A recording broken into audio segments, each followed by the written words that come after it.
Djali ngriti dorën dhe më goditi.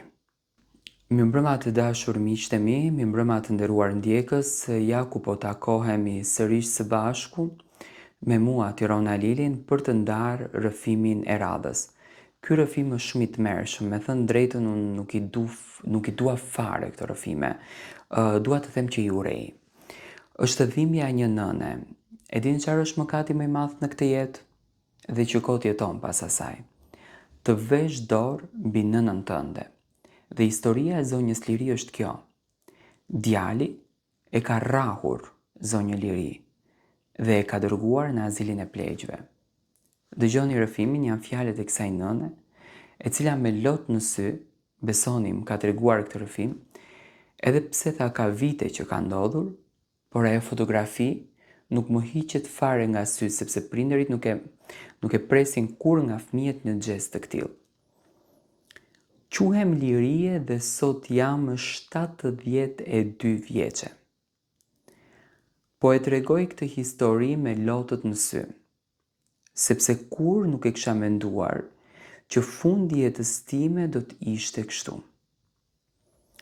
Unë jam një nën që kam sakrifikuar gjithçka për djalin tim të vetëm. E rita me mund, me shumë sakrifica dhe me dashuri të pafund. Por sot jam në një azil pleqësh, sepse djali që e mbajta në bark edhe që e rita me duart e mia, më goditi dhe më largoi nga shtëpia për shkak të nuses së tij. Jeta ime në thelb nuk ka qenë fare e lehtë. Buri më vdiq shumë herët, kur djali ishte vetëm 6 vjeç. Atë ditë mendova se bota më ishte shëmbur mbi kokë.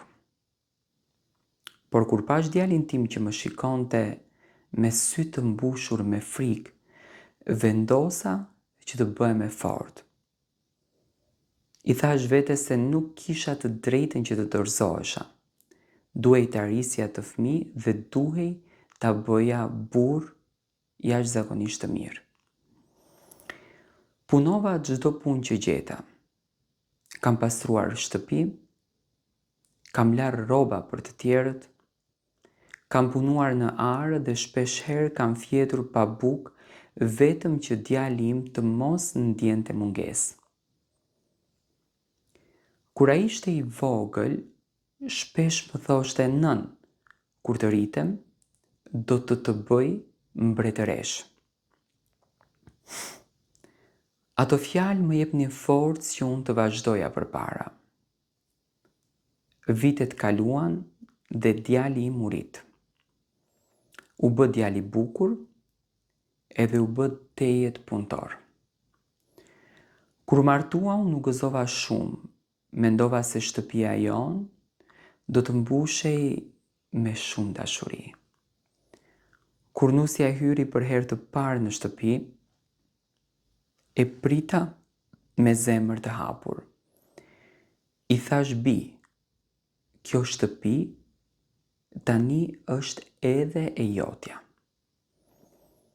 Në fillim gjithçka dukej mirë, por pas disa muajsh, fillova të ndjej që diçka kishte ndryshuar. Nusja nuk më fliste me dashuri, shpesh më shikonte me përçmim, sikur unë të isha një barr. Filloi që të ankohej për çdo gjë. Pse rija gjithmonë në kuzhinë? Pse nuk ri në dhomën tënde? Pse ndërhyn në jetën tonë?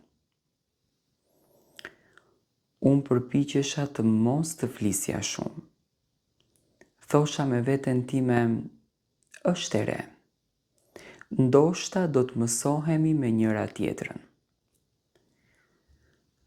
Por me kalimin e kohës, gjërat u përkeqësuan shumë. Nusja filloi t'i fliste keq për mua djalit. E dëgjoja shpesh nga dhoma ime, ajo i thoshte zgjidh, ose unë, ose nëna jote. Këto fjalë në të vërtet ma thyen zemrën. Një natë djali erdhi në dhomën time shumë i nervozuar. Nuk e kisha parë kur ashtu. Filloi që të më bërtiste. Ti po na e prish jetën, nusja nuk ndjet fare rahat në këtë shtëpi për shkakun tënd. Unë u përpoqja ta që të soja, i thash birë, kjo është shtëpia jonë. Unë nuk kam askënd tjetër në këtë botë përveç teje. Por ai nuk donte të dëgjonte. Ishte krejtësisht si një njeri tjetër. Ditët kaluan dhe tensioni u rrit. Nusja më ignoronte, nuk më fliste fare. Një ditë ndodhi kjo gjë që unë nuk e haroj dot kur më. Isha në kuzhinë duke përgatitur drekën. Nusja hyri dhe filloi të bërtiste se pse e kisha përdorur tenxhere e saj. Ishte një gjë e vogël, por ajo e ktheu në një dramë. Djali erdhi nga puna dhe ajo filloi t'i tregonte sikur unë kisha bërë diçka të tmerrshme. Ai u zemërua shumë, filloi të më bërtiste, unë u përpoqja që t'ja shpjegoja, por ai nuk dëgjonte. Pastaj ndodhi diçka që ma shkatërroi shpirtin. Djali ngriti dorën dhe më goditi. Në atë moment nuk ndjeva vetëm dhimbje në trup, por ndjeva sikur zemra ime u coptua. Ai ishte djali që e kisha mbajtur në krah kur ishte foshnjë. Ai ishte djali që e kisha mbrojtur nga çdo e keqe. Dhe tani ai më kishte goditur mua. Ula në karige dhe fillova të qaj, por askush nuk më ngushëlloi. Nusja qëndronte aty e heshtur, sikur kjo të ishte një gjë krejt normale. Disa ditë më vonë djali më tha nën, kemi vendosur që është më mirë për ty të shkosh në azil të pleqve. Atje do të kujdesen për ty. Kur i dëgjova këto fjalë, më dukej sikur toka u hap në këmbët e mia. I thash me lot, birë, unë nuk dua azil, dua të jetoj pranë teje. Por vendimi ishte marrë tashmë. Nusja nuk më donte në atë shtëpi. Në mëngjes, djali më mori në makinë, nuk foli gjatë rrugës, kur ndaluam pash një ndërtesë të madhe. Ishte azili pleqve. Ai më ndihmoi që të zbres nga makina dhe më la te dera. Nuk më përqafoi, nuk më tha asnjë fjalë të ngrohtë, vetëm më tha do vi të të shoh ndonjëherë. Dhe që nga jo ditë kanë kaluar 2 vite. Unë jam ende këtu në azil, ka njerëz të mirë që punojnë këtu, por asgjë nuk e zëvendëson familjen. Çdo natë shikoj nga dritarja dhe mendoj për djalin tim. Nuk e di nëse ai mendon ndonjëherë për mua, nuk e di nëse e kujton nënën që e rriti me sakrifica. Unë nuk e urej, një nën nuk mund të urej fëmijën e saj, edhe kur ai e lëndon. Por zemra ime është e thyer.